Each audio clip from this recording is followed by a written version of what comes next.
Hello and good evening, all of you. Welcome to another lecture of the Polity series. We are at the part 5 of the Parliament. Now, they are also getting frustrated, but then, Parliament is a little lengthy chapter. It's double the length of the fundamental rights. But then, we cannot leave any, scope for कोई question छूट जाए। ठीक है, जितना हो सकता है उतना तो आपको पढ़ाने की कोशिश करते ही हैं। ठीक है, तो आज बेसिकली हम लास्ट टाइम फंड की बात की थी, जब हमने कंसोलिडेटेड फंड ऑफ इंडिया की बात की थी, तो आज हम तीनों funds, that is consolidated fund of India, contingency fund of India, public account of India, उसके साथ साथ जो है different kinds of मैच्योरिटीज and parliamentary privileges, ये तीन टॉपिक हम आज देखेंगे। तो आइए शुरू करते हैं जल्दी से। तो सबसे पहले आपका जो फंड है कंसोलिडेटेड फंड ऑफ इंडिया, तो मैंने आपको बताया तीन टाइप के फंड है। कंसोलिडेटेड फंड ऑफ इंडिया कहाँ मेंशन है? आर्टिकल 266 में। उसके बाद public account of India, that is also mention under article 266, and then the last one is contingency fund of India, article 267। जो सबसे ज्यादा पैसा होता है वो कंसोलिडेटेड फंड ऑफ इंडिया में जमा होता है। कंटिजेंसी फंड ऑफ इंडिया जो है किसी भी अननोन सिचुएशन से डील करने के लिए बनाया गया था, और इसको जो है फाइनेंस सेक्रेटरी होल्ड करते हैं ऑन बिहाफ ऑफ प्रेसिडेंट। और जो पैसा जो है basically consolidated fund of India में नहीं आता, उसको छोड़ के जितना थोड़ा बहुत पैसा आता है वो पब्लिक अकाउंट ऑफ इंडिया में आता है। ठीक है, तो ये तीनों हम देख लेते हैं जल्दी से। तो जो है सबसे बड़ा जो होता है कंसोलिडेटेड फंड ऑफ इंडिया होता है, पैसा दो तरीके से निकाला जाता है कि charge upon is non votable. मैंने आपको कल पिछले लेक्चर में बताया था, अगर आप पिछले लेक्चर में देखेंगे, जाके लास्ट 5 मिनट देखेंगे, तो आपको charge upon and expenditure made from, दोनों का जो कॉन्सेप्ट है वो वहां से समझ में आ जाएगा।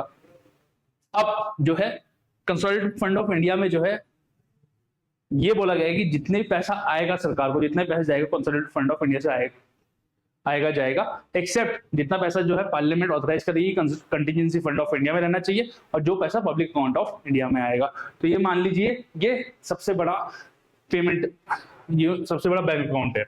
ठीक है, तो क्या बोलता है? It is a fund which where all receipts, जो पैसा आया, are credited and all payments are debited, जो एक्सपेंडिचर होना है, जो पैसा जाना है वो यहां से जाएगा। ठीक है, then all revenues received by the government of India, जो भी पैसा गवर्नमेंट ऑफ इंडिया को आया वो जो है वो यहां से जाएगा। Then all loans raised by the government of India by issue of treasury bills, loans and by ways and means of advances. ठीक है, ट्रेजरी बिल्स आप समझ लीजिए एक टाइप के बॉन्ड्स। ठीक है, थोड़ा सा फर्क होता है ट्रेजरी बिल्स और बॉन्ड्स में, ये जो होता है कम अवधि के लिए होते हैं। देन लोन्स, भाई सरकार ने कोई लोन उठाया, बाहर से IMF से कोई लोन ले लिया, ठीक है, या किसी चीज से लोन ले लिया। Then ways and means of advances, WMA क्या होता है कि कोई सरकार ने पैसा बनाने का कोई प्रोग्राम बनाया कि ऐसे हम पैसा बनाएंगे, तो वो जो पैसा आएगा वो सब कहां जाएगा? कंसोलिडेटेड फंड ऑफ इंडिया में। और क्या जाएगा? All money received by the government in repayment of loans. मान लिया गवर्नमेंट ने किसी को लोन दे रखा था, हमारी गवर्नमेंट ने, ठीक है, मान लिया, ठीक है, तो वहां से कुछ पैसा आया, तो वो पैसा वापस कहां जाएगा? भाई जब गया यहां से तो आएगा भी नहीं। ठीक है, then all money received by all the legally authorized payments on the behalf of government India are made from this fund। भाई जो भी पेमेंट जानी है, ठीक है, जो ये लोन है इसका इंटरेस्ट जाना है, मान लिया, ठीक है, कोई लोन हमने उठा रखा है, ठीक है, सैलरीज हो गई लोगों की, वो जो है उसके लिए जो है पहले पास करना पड़ेगा, एक एक्ट बनेगा, उसके लिए जो है लेजिस्लेटिव एक्शन चाहिए।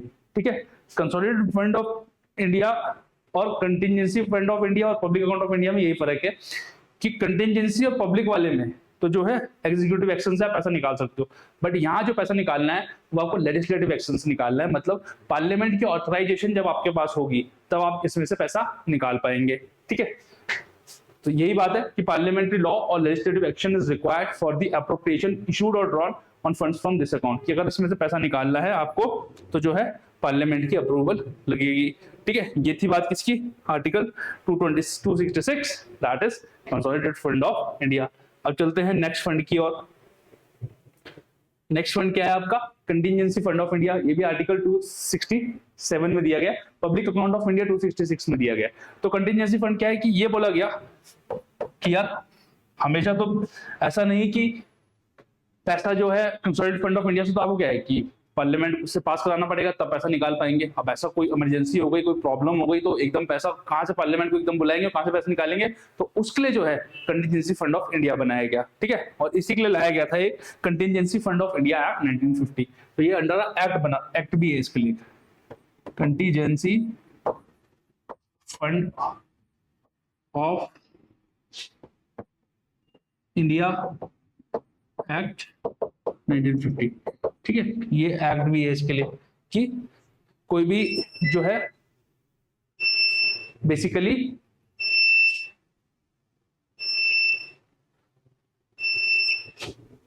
जो है आप इसमें से पैसा निकाल सकते हैं, ठीक है, इसमें से पैसा निकाल सकते हैं आप, ठीक है। अच्छा, इसको जो है प्रेसिडेंट के बिहाफ पे इसको होल्ड कौन करता है? इसकी जो ऑथराइजिंग अथॉरिटी है प्रेसिडेंट है, लेकिन उनके बिहाफ पे इसको फाइनेंस सेक्रेटरी होल्ड करता है। इसको कौन होल्ड करता है? फाइनेंस सेक्रेटरी होल्ड करता है। तो इसमें से आप पैसा कैसे निकाल सकते हैं? वाया एग्जीक्यूटिव एक्शन, ठीक है। प्रेसिडेंट साहब ने बोल दिया कि आप पैसा निकाल दो, तो पैसा निकल जाएगा, ठीक है। वाया एग्जीक्यूटिव एक्शन आप इसमें से पैसा निकाल सकते हो, ठीक है। इसमें से आप पैसा निकाल सकते हो, याद रखिएगा, ठीक है। इस दो बातों को याद रखिएगा कि प्रेसिडेंट जो है इसको होल्ड करते हैं, उनके बिहाफ पे फाइनेंस सेक्रेटरी होल्ड करता है, इसमें से जो है एग्जीक्यूटिव एक्शन से पैसा निकाल सकते हैं। तो जो डिस्पोजल है मनी का, it is at the mercy of president, ठीक है। उसके बाद जो पैसा कंसोलिडेटेड फंड में नहीं जा पाया उसको छोड़ के कुछ जो हमने पार्लियामेंट ने अलग से अलाउ कर दिया कंटीजेंसी में, अब कुछ जो है पैसा वो पब्लिक अकाउंट ऑफ इंडिया में आता है, ठीक है। और वो पैसा भी जो है बेसिकली आपका बेसिकली एग्जीक्यूटिव एक्शन से आप निकाल सकते हैं, ठीक है। वो पैसा भी जो है आप जो है एग्जीक्यूटिव एक्शन से निकाल सकते हैं, याद रखिएगा इस बात को, ठीक है। उस पैसे को भी आप एग्जीक्यूटिव एक्शन से निकाल सकते हैं, ठीक है। जैसे कोई प्रोविडेंट फंड डिपॉजिट्स हो गए, ठीक है, पीएफ का जो पैसा होता है, ठीक है, जुडिशियल डिपॉजिट हो गए, सेविंग्स बैंक डिपॉजिट्स हो गए, ठीक है, डिपार्टमेंटल डिपॉजिट्स हो गए, रेमिटेंसेस हो गए, ठीक है। ये सब कहाँ आते हैं आपके पैसे? ये पब्लिक अकाउंट ऑफ इंडिया में आते हैं, ठीक है। और इससे जो है पैसा एग्जीक्यूटिव एक्शन से आराम से निकाल लेते हैं आप, ठीक है। और बैंकिंग के नेचर के होगी, क्योंकि भाई मान लिया बैंक में जो लोगों का पैसा है, मतलब किसी का पैसा है या पीएफ में जो पैसा वो निकाल सकते हैं कभी भी, अब कहाँ पार्लियामेंट की अप्रूवल लेने जाओगे उसके लिए? तो उसके लिए जो है अलग से आर्टिकल 266 के अंदर ही एक पब्लिक अकाउंट ऑफ इंडिया बना दिया गया है, ठीक है। ये थी बात तीनों फंड की। अब देख लेते हैं, वैसे हमने बार बार पढ़ लिया है लेकिन ठीक है दोबारा देख लेते हैं, ये कंसोलिडेटेड हो जाएगी जगह। टाइप्स ऑफ मेजोरिटी, देखो बिल पास करने के लिए मेजोरिटी लगती है, ठीक है, बिल पास करने के लिए मेजोरिटी लगती है। तो 3-4 टाइप की मेजोरिटी होती है, ठीक है। एक आपकी सिंपल मेजोरिटी होती है, एक एब्सोल्यूट मेजोरिटी होती है, इफेक्टिव मेजोरिटी होती है, और 3 प्रकार की स्पेशल मेजोरिटी होती है। तो जल्दी से देख लेते हैं। पहले होती है सिंपल मेजोरिटी। तो सिंपल मेजोरिटी सबसे सिंपल, नाम ही बता रहा है, ठीक है। सिंपल मेजोरिटी सबसे सिंपल, ठीक है। जितने भी लोग आए हैं प्रेजेंट इन वोटिंग, उसका हाफ प्लस 1, ठीक है। जितने भी लोग आए हुए हैं हाउस में उस दिन, उसका हाफ प्लस 1 वोट और ले आओगे तो वो आपका सिंपल मेजोरिटी बन जाएगा और आपका बिल पास हो जाएगा। कहां कहां यूज होता है? To pass ordinary money and financial bills. तो याद रखिएगा कि मनी बिल को पास करने के लिए सिंपल मेजोरिटी लगती है, ठीक है। जितने भी लोग आए हुए हैं, ठीक है, उसका हाफ और प्लस 1, ठीक है। To pass no confidence motion, adjournment motion, censure motion and confidence motion. देखो सरकार गिराने में कितनी आसान है, ठीक है, कि सरकार गिराने के लिए भी आपको जो है सिंपल मेजोरिटी लगती है। सरकार गिराने के लिए भी आपको सिंपल मेजोरिटी लगती है, ठीक है। Then for the removal of the vice president, majority required in Lok Sabha is simple majority, ठीक है। आर्टिकल 67B, देखो आर्टिकल 67B जो है रिमूवल ऑफ वाइस प्रेसिडेंट से डील करता है। ये हमने टॉपिक जो है वाइस प्रेसिडेंट में कर लिया है। अब जो वाइस प्रेसिडेंट है उसको बड़ी अच्छी तरीके से रिमूव किया जाता है। राज्यसभा में तो उसको इफेक्टिव मेजोरिटी से डील किया जाएगा, रिमूव किया जाएगा। इफेक्टिव मेजोरिटी क्या है अभी हम 2 मिनट बाद देखेंगे, ठीक है। राज्यसभा में जो है उसको जो है कैसे आप हटाएंगे? इफेक्टिव मेजोरिटी से। बट जब उनका रिमूवल का जो रेजोल्यूशन है जब वो लोकसभा में आएगा तो लोकसभा उसको सिंपल मेजोरिटी से पास करेगी। ये बात आप याद रखिएगा, लोकसभा जो है उसको सिंपल मेजोरिटी से पास करेगी। देन अगर आपको फाइनेंशियल इमरजेंसी लगानी है तब भी आपको सिंपल मेजोरिटी लगेगी, ठीक है। अच्छा कमेंट बॉक्स में हमें बताओ कि अगर आपको नेशनल इमरजेंसी लगानी है तब कौन सी मेजोरिटी की जरूरत होती है आपको, ठीक है। और अगर नेशनल इमरजेंसी हटानी है तब कौन सी मेजोरिटी की जरूरत होती है, ठीक है। To declare state emergency, president rule, ठीक है, प्रेसिडेंट रूल लगाना है तो भी आपको सिंपल मेजोरिटी की जरूरत पड़ेगी। Then election of speaker, deputy speaker of Lok Sabha and state legislature, इसमें भी जो है सिंपल मेजोरिटी लगती है। Then constitution amendment bill under article 368 which needs to be ratified by the states requires only a simple majority at state legislatures, ठीक है। तो article 368 के अंदर जब हम कॉन्स्टिट्यूशन का अमेंडमेंट करेंगे तो जो पार्लियामेंट पास करेगी वो तो सिंपल मेजोरिटी, स्पेशल मेजोरिटी से पास करेगी उस बिल को, लेकिन एक स्पेशल मेजोरिटी ऐसी है जहां पे 2/3 मेजोरिटी आपको पार्लियामेंट की चाहिए and that should be ratified by half of the states and it deals with the federal provisions of the constitution. और वो जो स्टेट जो है जो रेटिफिकेशन करेंगे वहां पे स्पेशल मेजोरिटी नहीं चाहिए, वहां पे भी सिंपल मेजोरिटी चाहिए आपको, ठीक है। तो यहाँ सिंपल मेजोरिटी लगती है, ठीक है। सिंपल मेजोरिटी मतलब नाम बता रहा है सबसे सिंपल, जितने भी लोग आए हुए हैं उनका हाफ करो प्लस एक वोट और जोड़ दो, अगर उतने आपके नंबर हो गए तो काम सॉर्टेड। अब हम ऊपर की तरफ चलते हैं, एब्सोल्यूट मेजोरिटी। एब्सोल्यूट मेजोरिटी क्या बोलेगी, half total strength of the house plus 1। अब कितने लोग आए हुए हैं कितने लोग नहीं आए हुए हैं इससे कोई मतलब नहीं है, जितनी स्ट्रेंथ है हाउस की, जितनी स्ट्रेंथ है हाउस की, ठीक है, प्लस 1। तो अगर मान लिया मैं लोकसभा का एग्जांपल ले रहा हूं तो 545 उसकी अगर स्ट्रेंथ है तो आपकी मेजोरिटी के लिए कितने नंबर चाहिए आपको, 273, ठीक है, 273। इनफैक्ट 273 ही वो मैजिकल नंबर है जो सरकार बनाने पे आपको हेल्प करता है, ठीक है, सरकार बनाने के लिए जो आपको हेल्प करता है, ठीक है, सरकार बनाने के लिए जो आपको हेल्प करता है, ठीक है, ये वही मैजिकल नंबर है, ठीक है, ये वही मैजिकल नंबर है, ठीक है, 273। सिंपल मेजोरिटी क्या होगी कि कितने लोग आए हुए उससे कोई मतलब नहीं, जो टोटल स्ट्रेंथ है उसका हाफ प्लस 1, ठीक है, उसका हाफ प्लस 1, ठीक है। अगली जो मेजोरिटी है आपकी कौन सी है, अगली है आपकी, इससे और टफ, थोड़ी सी और टफ आ गया, इफेक्टिव मेजोरिटी। अलग टाइप की मेजोरिटी है, ठीक है। इफेक्टिव मेजोरिटी बेसिकली आपकी दो ही जगह यूज होती है, एक तो मैंने आपको बताया था removal of vice president, removal of vice president article 67B, article 67B plus removal of speaker and deputy speaker of Lok Sabha and state legislative assembly. तो अगर स्पीकर या डिप्टी स्पीकर को आपको हटाना हो, ठीक है। अब देख लेते हैं ये होती क्या है इसमें, इससे पिछले वाले में हमने क्या देखा था, टोटल स्ट्रेंथ, ये थोड़ा सा कम कर देंगे स्ट्रेंथ को, ये आ जाती है इफेक्टिव स्ट्रेंथ पे, ये आ जाती है इफेक्टिव स्ट्रेंथ पे। इफेक्टिव स्ट्रेंथ पे, इफेक्टिव स्ट्रेंथ क्या हुई आपकी, टोटल स्ट्रेंथ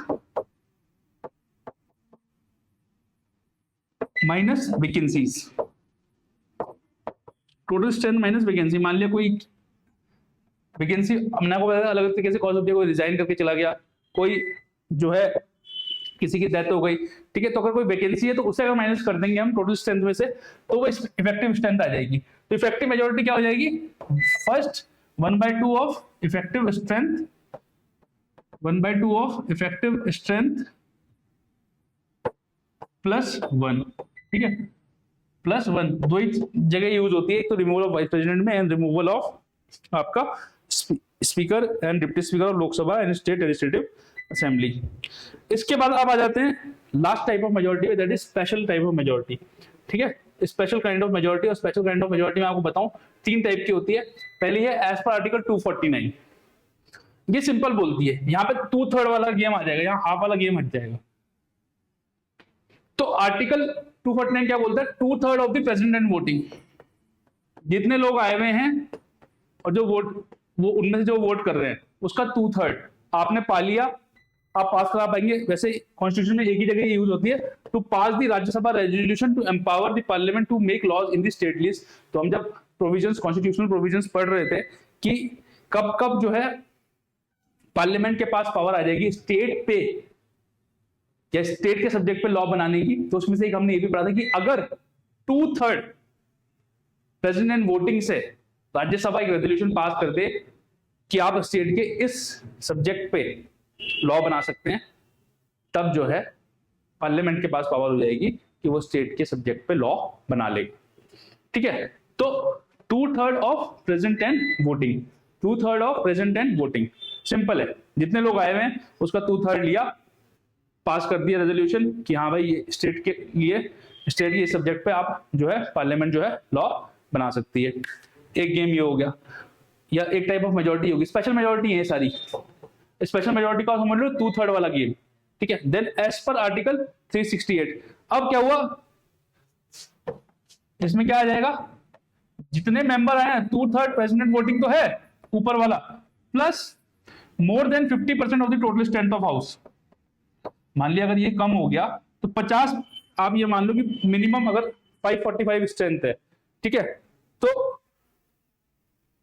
273 के आसपास तो आपको चाहिए ही चाहिए मिनिमम वोट, और 2/3 वैसे ज्यादा ही होता है हमेशा, जितने लोग आए हुए हैं हो सकता है 270 बन रहा हो, लेकिन 270 से आपको पास कराने का है, तो total strength 2/3 of the president voting plus total half of the, more than half of the total strength of house, या majority of the house, more than 50%। इसमें क्या क्या यूज हो जाता है, अगर आपको कोई कॉन्स्टिट्यूशनल अमेंडमेंट बिल पास करना है, नॉर्मल कॉन्स्टिट्यूशनल अमेंडमेंट बिल जो कि फेडरलिज्म के प्रोविजंस को इफेक्ट नहीं कर रहा है, अगर तो आपको फेडरल के प्रोविजंस को इफेक्ट कर रहा है तो अलग आ जाएगा। तो cases where special majority as per article 360 is used, कौन से हो जाएंगे, which does not affect federal projects. ठीक है, मान लिया कि आपका फेडरल क्या हो गया कि अगर हाई कोर्ट का जज या सुप्रीम कोर्ट के जज कैसे हटाए जाएंगे, इस टाइप का प्रोविजन हो गया। ठीक है, तो वो क्या एक टाइप का फेडरल प्रोजेक्ट हो गया, भाई हाई कोर्ट का जज कैसे हटेगा, तो ये तो एक फेडरल प्रोजेक्ट है। ठीक है,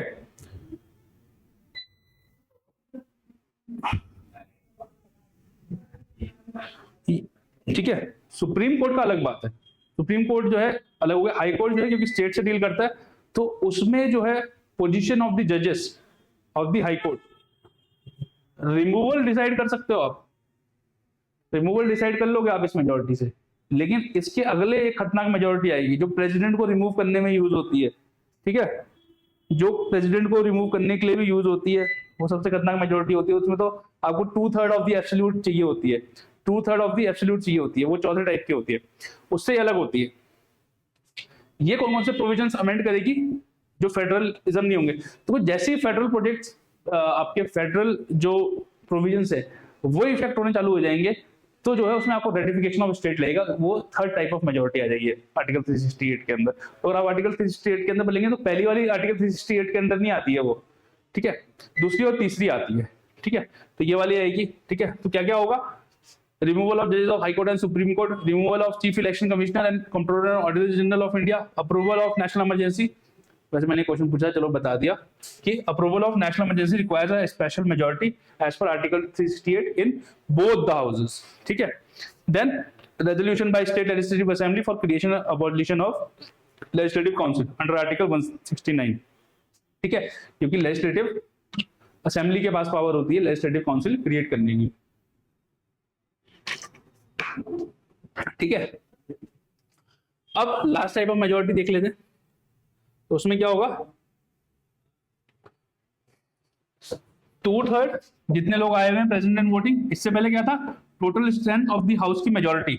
ठीक है, total strength of the house की मेजॉरिटी, जो सिंपल मेजॉरिटी भी बोल सकते हो आप उसको, इसमें क्या हो जाएगा, प्लस रेटिफिकेशन, जीएसटी था। ठीक है, कोई टैक्सेशन मैटर है जिसने स्टेट को इफेक्ट करा, तो ratification by more than half of the states, more than half of the states, ratification by more than half of the states। ठीक है, ये फेडरल जो भी फेडरल सेंट्रल स्टेट के रिलेशन को जो इफेक्ट करने वाले होंगे वो जो है आप इससे पास करेंगे। इसके अलावा एक मेजॉरिटी होती है जो प्रेसिडेंट को हटाने के लिए की जाती है, that is 2/3 of the total strength of the house. Most difficult वो सिर्फ प्रेसिडेंट को हटाने के लिए की जाती है। ठीक है, अब देख लेते हैं पार्लियामेंट्री प्रिविलेजेस। देखो पार्लियामेंट्री प्रिविलेजेस जो हैं, आप क्योंकि पार्लियामेंट के मेंबर हैं तो आपको कुछ प्रिविलेजेस हैं, आपको कुछ जो है दिया जाएगा। ठीक है, और वो जो है डिवाइड होती हैं individual privileges and collective privileges, ठीक है। लेकिन इससे जानने से पहले आप एक कॉन्सेप्ट याद रखिएगा कि जो पार्लियामेंट्री प्रिविलेजेस हैं ये प्रेसिडेंट को अवेलेबल नहीं है, ये प्रेसिडेंट को अवेलेबल नहीं है, दो की प्रेसिडेंट जो है इंटीग्रल पार्ट है, दो की प्रेसिडेंट क्या है, इंटीग्रल पार्ट है पार्लियामेंट का, प्रेसिडेंट जो है इंटीग्रल पार्ट है पार्लियामेंट का। तब भी ये जो पार्लियामेंट्री प्रिविलेजेस हैं ये सिर्फ मेंबर्स को अवेलेबल है, क्योंकि प्रेसिडेंट जो है मेंबर नहीं होते हाउस के, ठीक है, प्रेसिडेंट जो है मेंबर नहीं होते। एक बात और याद रखिएगा कि इनका जो सोर्स है ना ये कहीं कोडिफाइड नहीं है, आर्टिकल 105 में दो प्रिविलेजेस दी गई थी बस, ठीक है। आर्टिकल 105 में या 105 में सिर्फ दो प्रिविलेजेस दी गई थी, और ये बोल दिया गया था कि जो ब्रिटिश हाउस ऑफ कॉमन्स है, जो ब्रिटेन में लोकसभा है, जो वहां के एमपीज को अवेलेबल है प्रिविलेजेस वही अवेलेबल होंगी। उसको फिर 44 कॉन्स्टिट्यूशनल अमेंडमेंट एक्ट से भी ड्रॉप डाउन कर दिया गया था, ठीक है। तो आज के टाइम पे जो इम्यूनिटीज या आप समझ लीजिए प्रिविलेजेस हैं, that is not codified, that is not codified, और क्योंकि वो कोडिफाइड नहीं है, यही इसका सबसे बड़ा डिसएडवांटेज भी है, इसका कोडिफाइड ना होना इसका सबसे बड़ा डिसएडवांटेज है। कोई कोडिफिकेशन नहीं है, और जो है अलग अलग तरीके से अलग अलग जगह से ये पार्लियामेंट्री प्रिविलेजेस आती हैं, ठीक है। कहाँ से आती हैं देख लेते हैं। एक तो आपका कॉन्स्टिट्यूशनल प्रोविजन हो गया, आर्टिकल 105 मैंने आपको बता दिया, दो प्रिविलेजेस वहां लिखी गई, ठीक है। उसके बाद दो प्रिविलेजेस कौन कौन सी लिखी गई कि भैया आपको पार्लियामेंट में बोलने की आजादी है, फ्रीडम ऑफ स्पीच है, ठीक है,